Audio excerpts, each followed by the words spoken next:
So hello and welcome to LA International Film Festival 2021's panel with Diggin' Magazine. We are here talking with the documentary filmmakers in the festival this year. We're here with Doug and Clint from I'm an Electric Lampshade, as well as Patrick from A Will to Dream. And really excited to have all of you here. Congratulations to all of you on your films. And if we could just please just maybe go around and introduce yourself, what you did on the film, the name of your film, and just a little description of it. Starting with Patrick.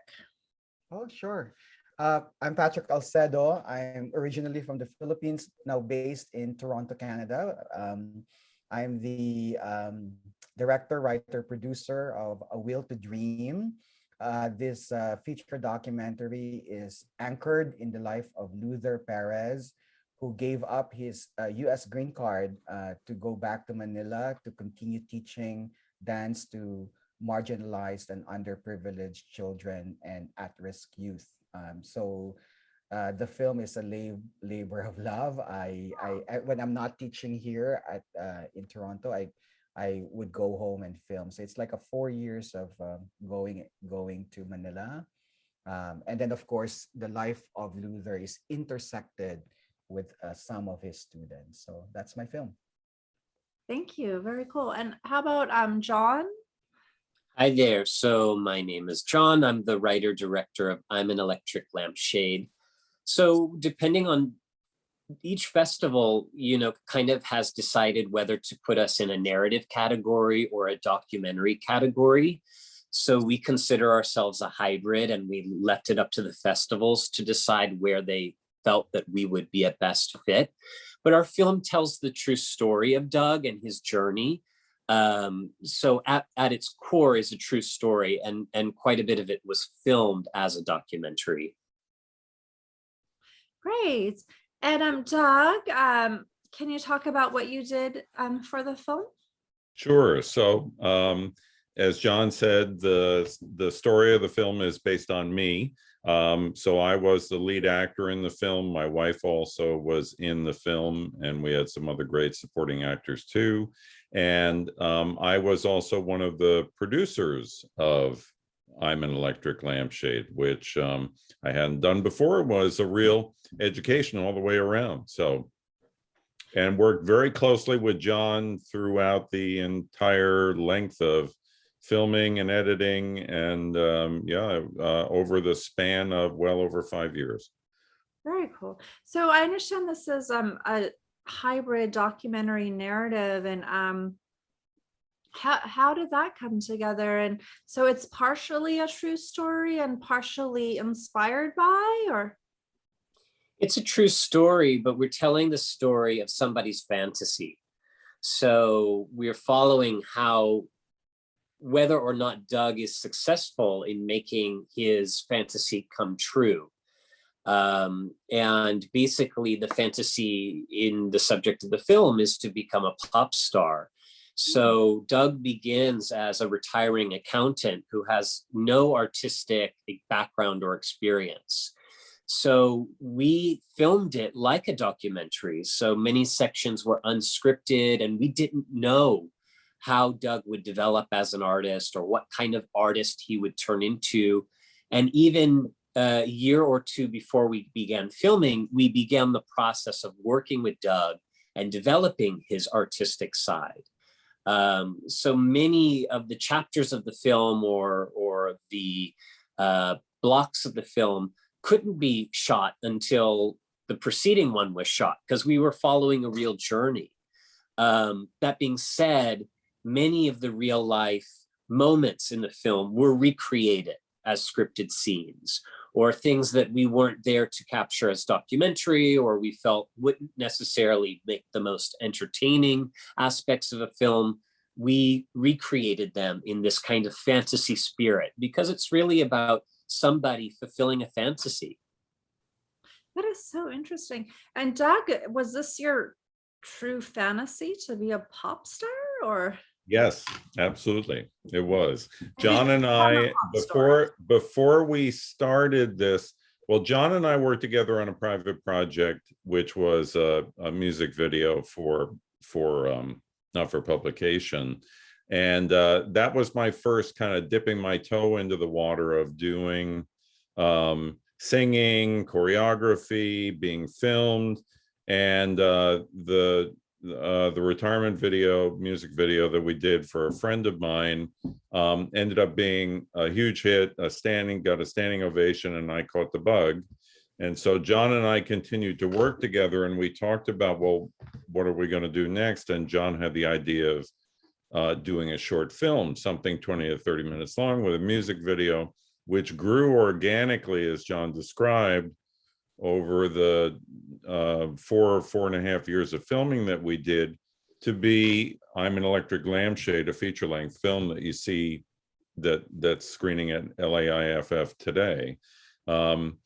But it was my fantasy to, to do performing and to actually be an artist and to be up on stage and to learn the craft. And as I discovered in the journey, it took a crash course for me to really learn to get comfortable being a performer. Wow, this is a very unique film. I haven't heard of anything like it. That's really neat. And just moving along to Patrick, what inspired you to create this film and follow this character, this person? Yeah.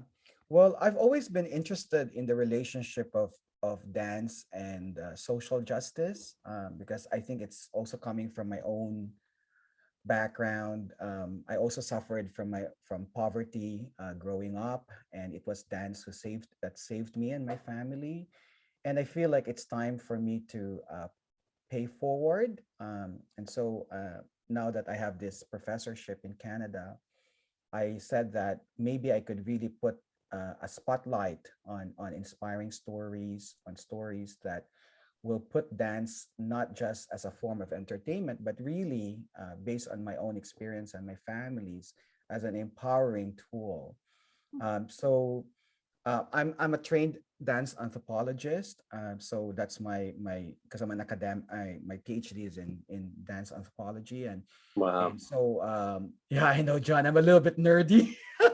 So No, I studied dance, and my background is in dance as well. So I've studied mostly kind of social dances and dances of the African diaspora, American social dances. So we'll have to compare notes later. Yeah, so I've always been fascinated, of course, between the relationship of dance and culture, and especially with those that are in the margins.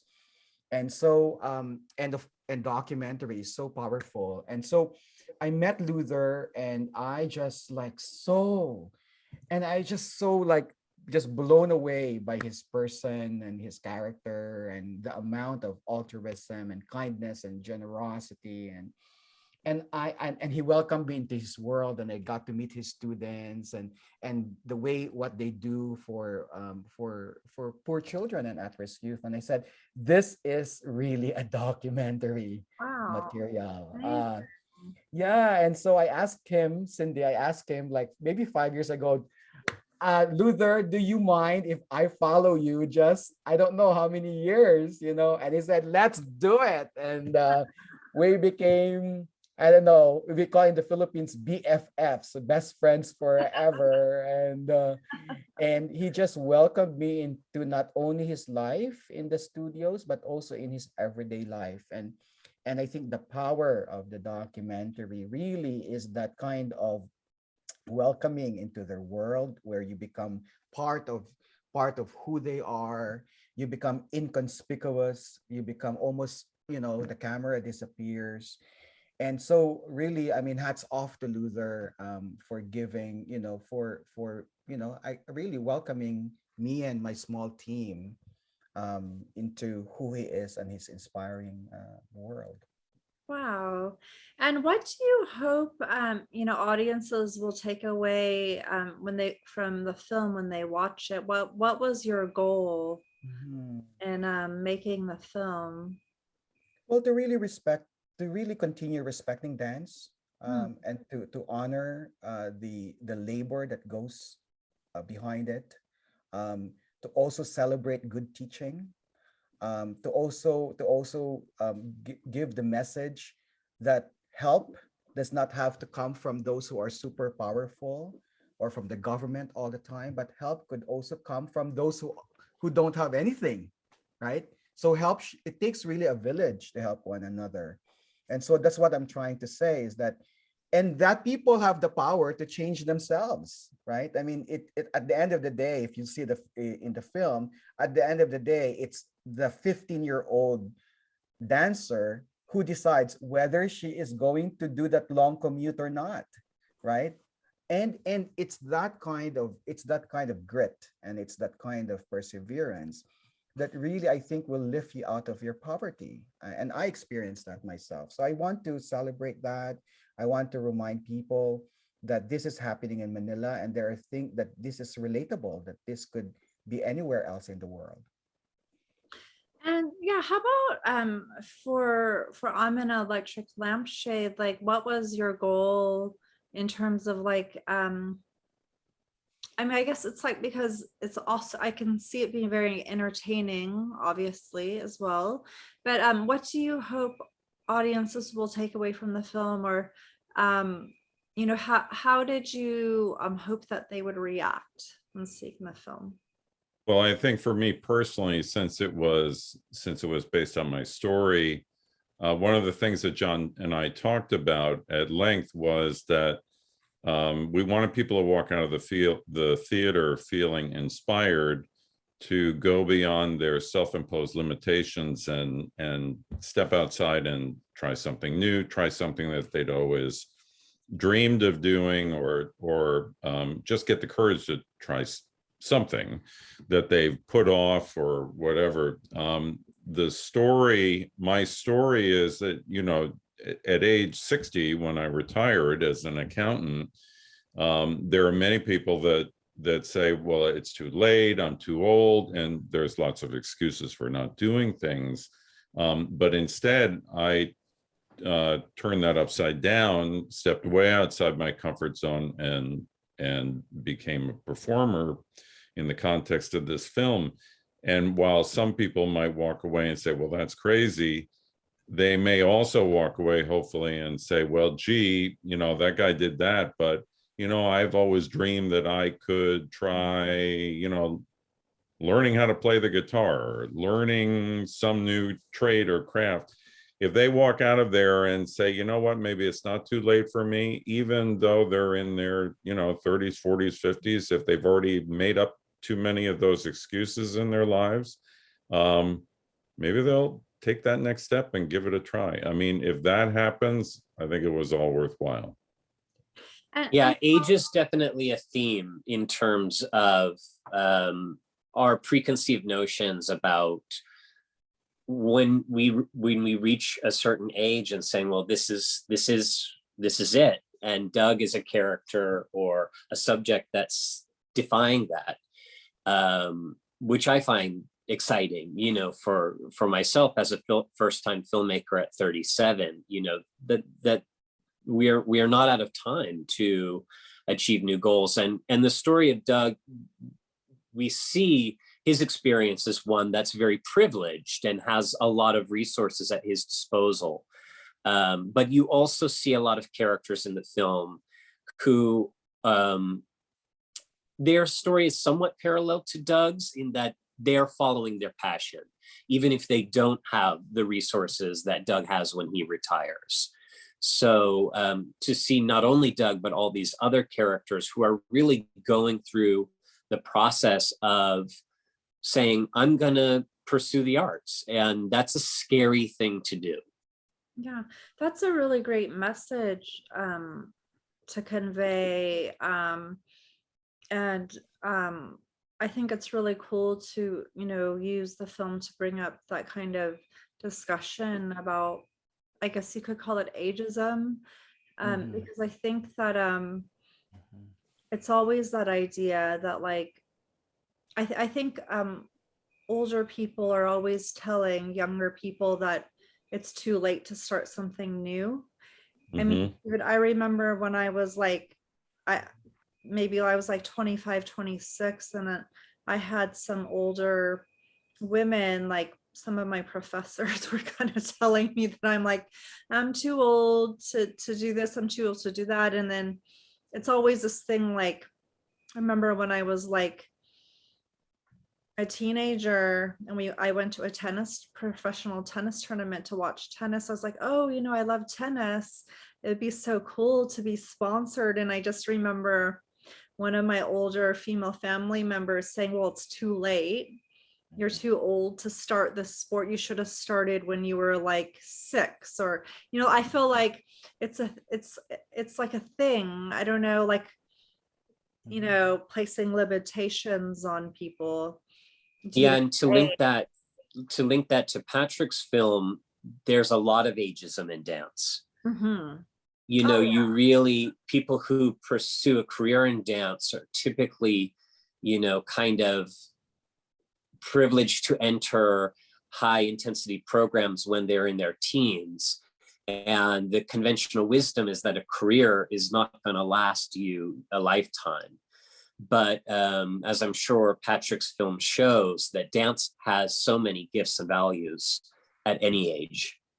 Thank you for that, John. I precisely was just trying to link that. That's why I decided to focus also on Luther, because he really removes that stereotype, right? That dance is not just for the young, but also for the old, that there are different aspects to dancing, that it's not just the performance of it, but also the teaching of it and the inspiring of it. So, and it doesn't have to be, you don't have to be an 18-year-old dancer to make a huge difference, right? You could be, like Luther, 65 and retiring and still making and really changing people's lives and still within the world of dance. So I just want to also disturb or try to like question really what John was saying, that is this typical mentality that, just like what you're saying, Cindy, oh, you're too old to do that. But wait a minute, this art form is not just about one thing, right? There are so many aspects to it. Yeah. And Patrick, how effective do you think, like, the genre of documentaries is for like affecting social change? I think it's very effective, precisely because it is, and that's the reason I think why I was drawn more to documentary, because the immediacy is there. Like, for example, I just learned that it's going to be screened in Quezon City, in the city where it was filmed, in a mainstream festival, and I heard that they are already out of tickets, and the mayor of the city is going to grace the occasion. So I really hope that it will wake them up, right? That this is something that they should put their money in, right? And I think it's extremely powerful. And also the beauty of it is that it stays forever, right? It stays forever. You play it now, you can still play it tomorrow, you can still play it 10 years later. It's not like a live performance. Absolutely. And I'm very proud to say that they're using the documentary film in the very foundation as a way to campaign, to invite students to actually consider the arts, to protect them from teenage pregnancy, to protect them from drugs, and so on and so forth. That's really Oh, wonderful. that's great.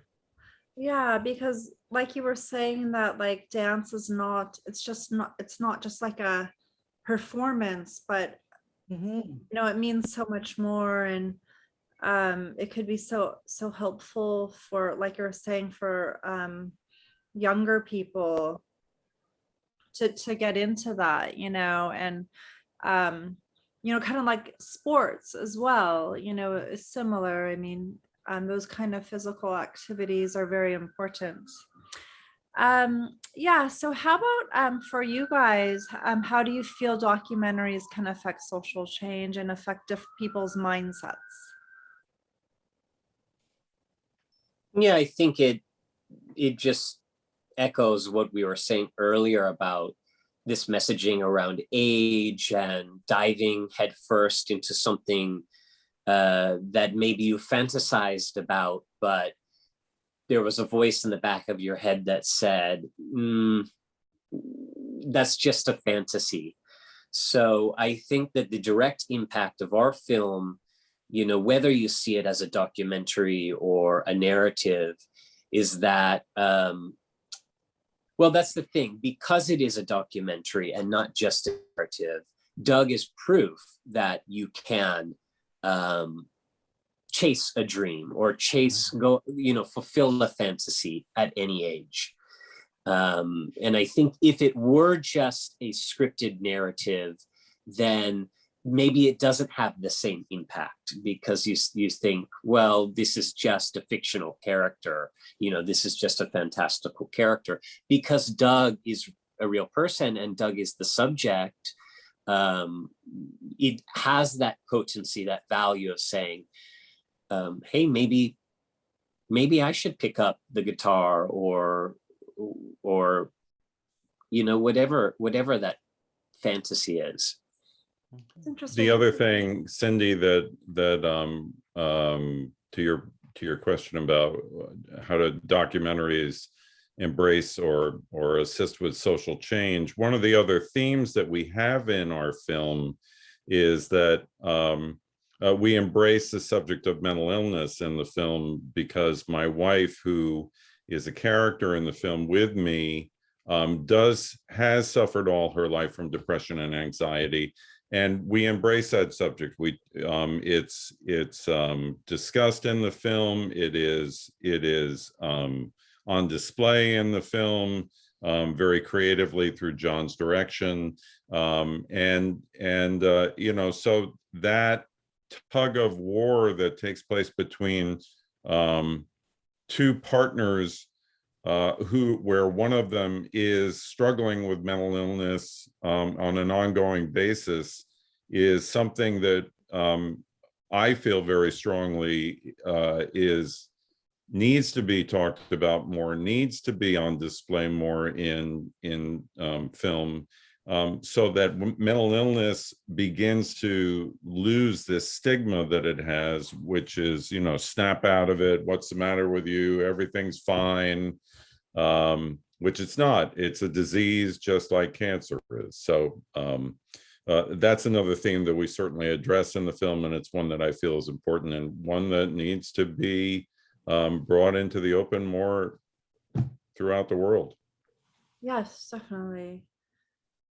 That's really important, and I'm glad that the film touches on that.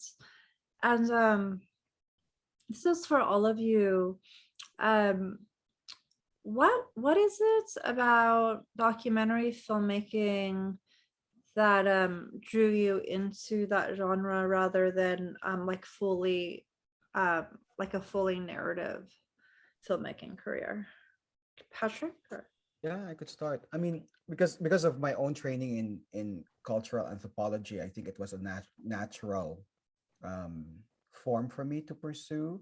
And because I'm so, and not only that, because I really like the observational documentary, where you give an opportunity for people to be part of that world.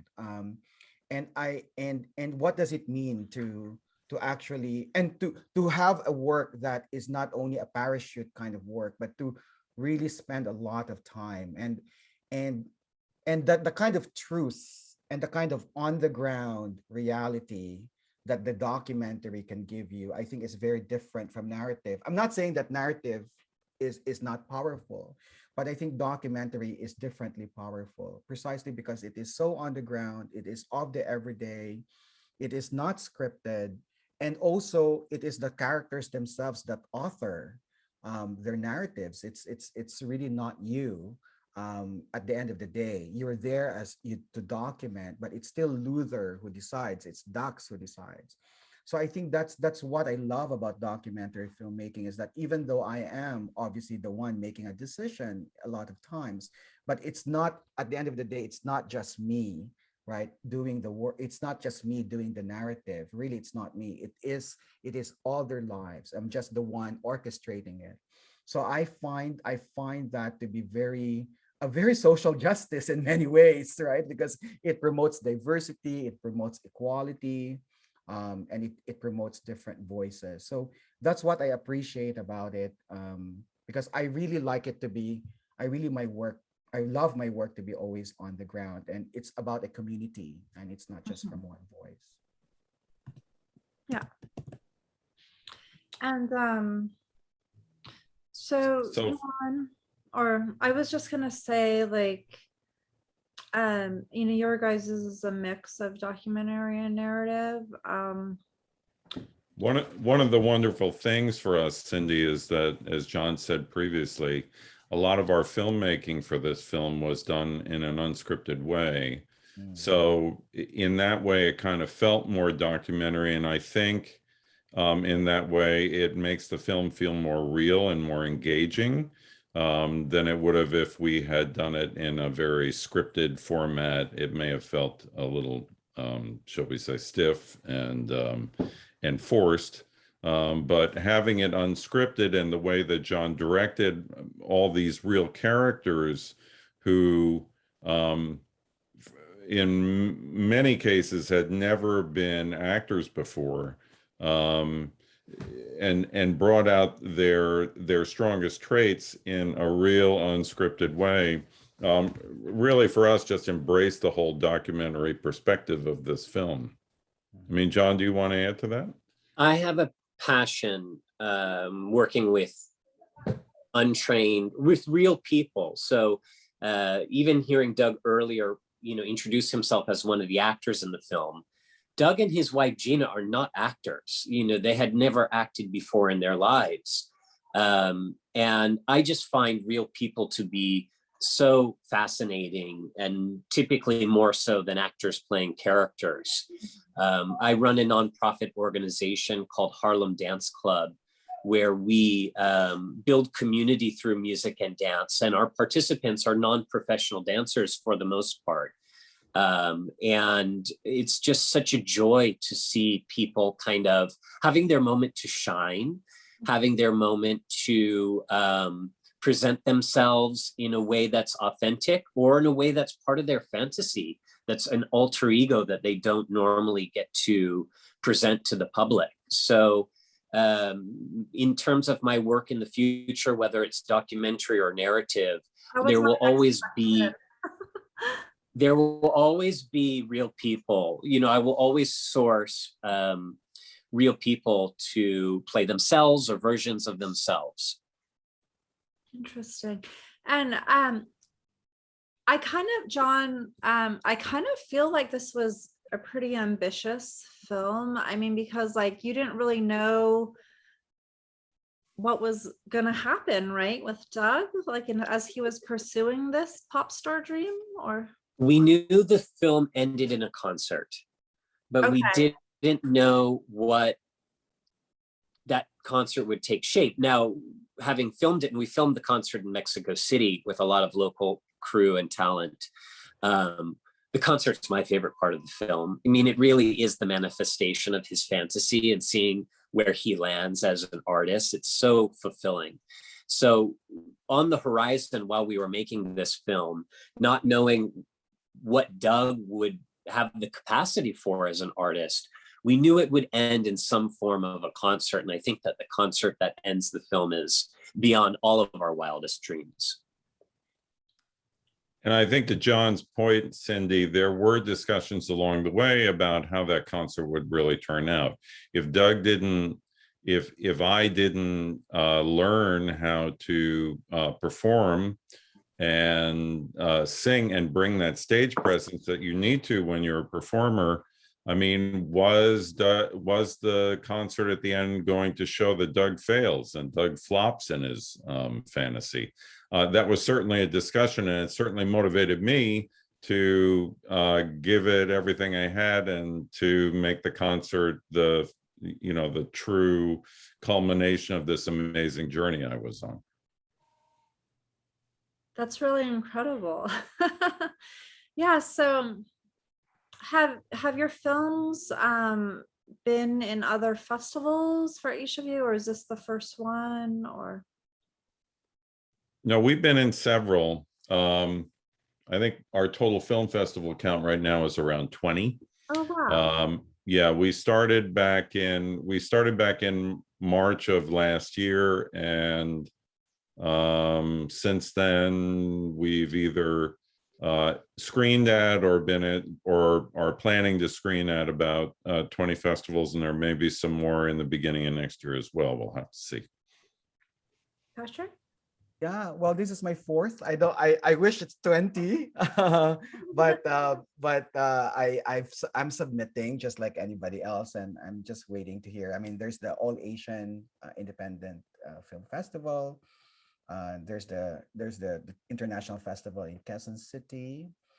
So I'm also waiting to hear from also it's forthcoming. I hope that the decision is positive. So Great. it's going around the festival circuit. Yeah. And so all of your films, it sounds like they are all filmed before the pandemic hit. Yes, Absolutely. all the filming for ours was done before the pandemic hit. Yeah. Especially, I guess that's really good since it ends with a big concert. Since with all the COVID restrictions now. Fair point. Cool. Yeah, we were able to do post-production remotely during the pandemic, but as we all know, the impact of not having the live festival experience has been felt. You know, it's been disappointing, certainly, because you don't have that community experience around that you find in a live festival. So I hope for Patrick, who's closer to the beginning of his festival journey, that he does have that in-person experience in the months that are upcoming.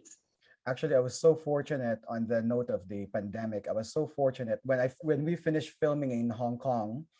I said, this is the ending of the film. I knew it in my heart, and then the pandemic struck, and I said, my goodness, the universe, all the stars are aligned. And then I used the time at the height of the pandemic for post-production. So we really lucked out, because it would not have been possible with the pandemic, and with all the and filming in urban poor districts. It would have been not only it would have been scary for the crew, and also for the characters, because they're very congested areas in the film. I mean, it's not a concert, but also you're dealing with a lot of people in public, so it would not have been possible.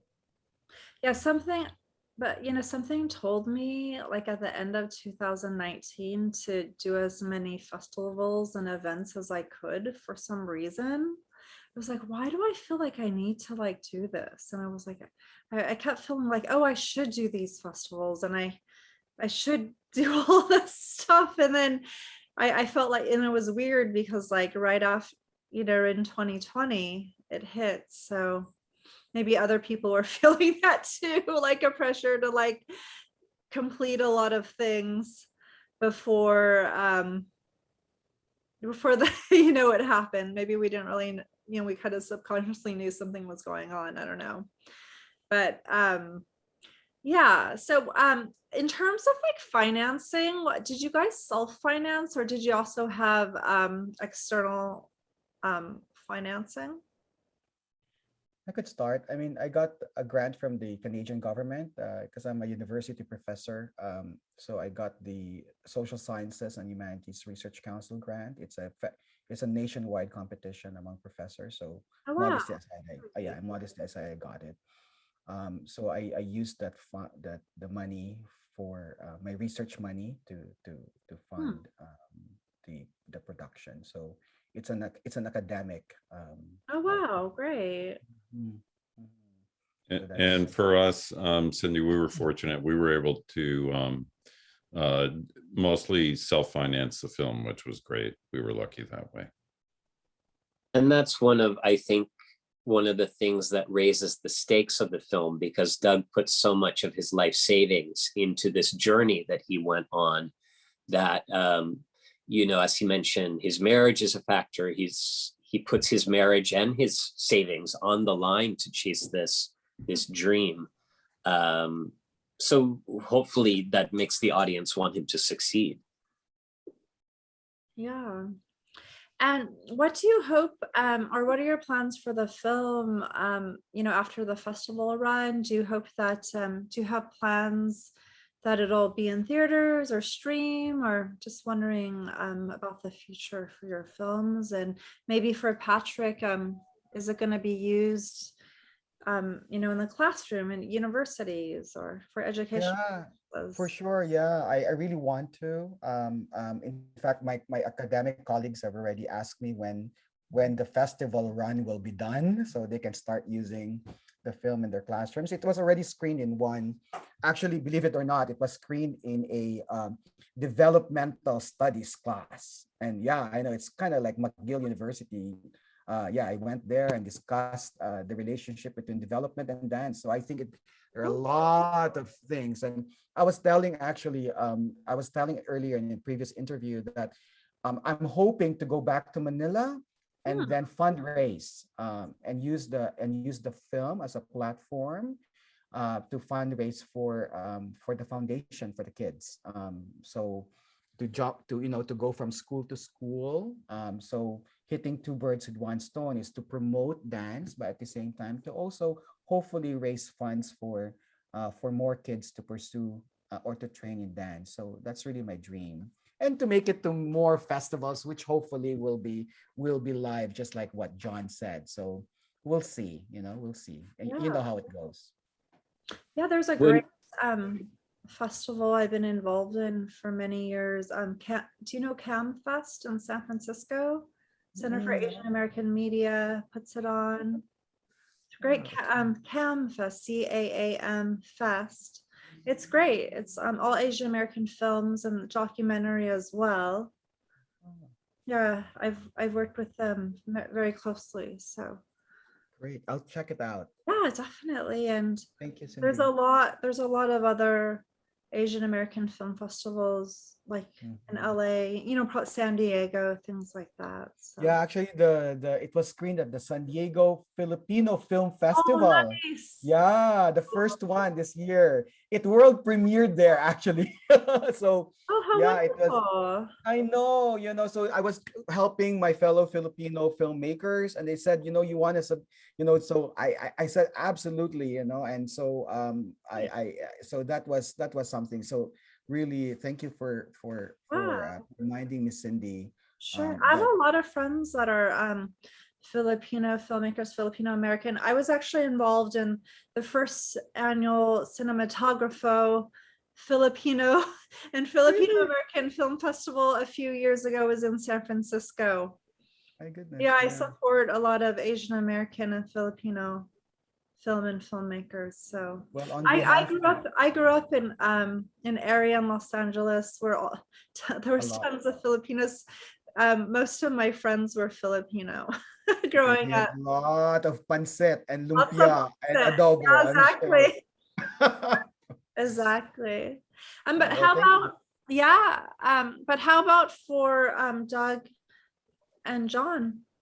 When we started this project, we talked about this being something that we wanted to share and make it as easy as possible for people to see. We never saw it as something that would be theatrically released. And, that point of view has shifted a little bit, I say, only because the sound, the color, and the post was so exceptional that you really would want to see it on a big screen with great speakers.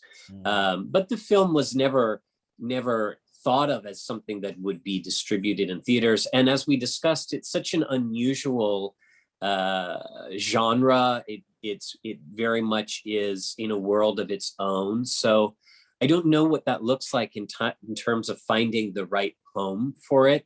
But I think that the goal would be to have as few obstacles for people to access it as possible. Yeah, we are working right now with a sales agent, Cindy, to find distribution for the film. So that process is active and ongoing as we speak. Cool. And just curious, so what's the future, Doug, for your music career? That's an excellent question. I mean, I've been so busy working on supporting the film with the film festival circuit and also with a lot of the behind the scenes work on producing it, that my music and performing career after we completed the live concert kind of got put on hold. There were a lot of other priorities that had to be taken care of. But once we have figured out the distribution for the film, then we will see what the next adventure is for Doug. So Doug's creating the Doug music was one of my favorite parts of this filmmaking process. And his music, as you see in the concert, there's a lot of earworms. So one of the things that people have requested and that I hope we can do is create a soundtrack that people can access, because we created something really unique. Very cool. I love that idea. I love you know, the idea and premise of both films. Both of them are so great. And you know, they're both of them are about the arts, so that's really cool.